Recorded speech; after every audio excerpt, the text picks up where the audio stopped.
యూట్యూబ్లో కొత్తగా వచ్చిన హైప్ అనే ఫీచర్ గురించి ఎక్స్ప్లెయిన్ చేస్తాను. మీకు కూడా యూట్యూబ్ ఛానల్ ఉంటే వీడియోని పూర్తిగా చూడండి. యూట్యూబ్లో వీడియోస్ చూస్తాం కదా మనకు నచ్చిన వీడియోకి ఏం చేస్తాం, ఓన్లీ లైక్ మాత్రమే చేస్తాము. ఇప్పుడు అలా కాకుండా వీడియోకి పాయింట్స్ కూడా ఇవ్వచ్చు అనమాట. చూడండి, నేను ఈ వీడియోని లైక్ చేశాను అనమాట. లైక్ చేస్తే కొత్తగా ఒక ఆప్షన్ వచ్చింది, హైప్ ద వీడియో అని చెప్పేసి. సో మనం ఇక్కడ హైప్ అనే బటన్ మీద క్లిక్ చేస్తే హైప్ 960 పాయింట్స్ అని ఉంటుంది. దీని మీద క్లిక్ చేస్తే ఈ వీడియోకి పాయింట్స్ వస్తాయి అనమాట.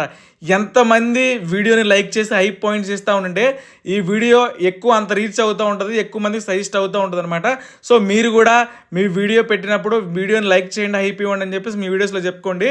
మనం హైప్ చేసే వీడియో ఆ ఛానల్లో 7 days బ్యాక్ మాత్రం అప్లోడ్ చేస్తున్న వీడియోకి మాత్రమే హైప్ ఇవ్వడానికి ఉంటుంది. ఇది చూడండి, 11 days అయిందనమాట. సో లైక్ చేస్తే హైప్ ఉండదు అనమాట. ఓన్లీ 500 సబ్స్క్రైబర్స్ నుండి 5 lakh సబ్స్క్రైబర్స్ ఉన్న ఛానల్కి మాత్రమే హై ఫ్యూచర్ అనేది వస్తుంది అనమాట. అది కూడా టెస్టింగ్లో ఉంది. సో ఇక్కడ చూసుకోండి, మనం ఈ ఆప్షన్స్లోకి వెళ్తే ఇక్కడ హైప్ అని చెప్పేసి కొత్తగా వచ్చింది.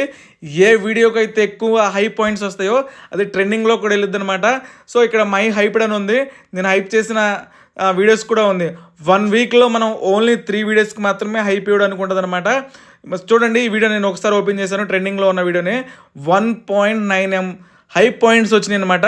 మీకు కూడా ఎక్కువ హై పాయింట్స్ వస్తూ ఉంటే మీది కూడా ట్రెండింగ్లోకి వెళ్ళిద్ది. సో వీడియో చేసినప్పుడు చెప్పండి, లైక్ చేయండి, హైప్ ఇవ్వండి అని చెప్పేసి. ఓన్లీ వీక్లో 3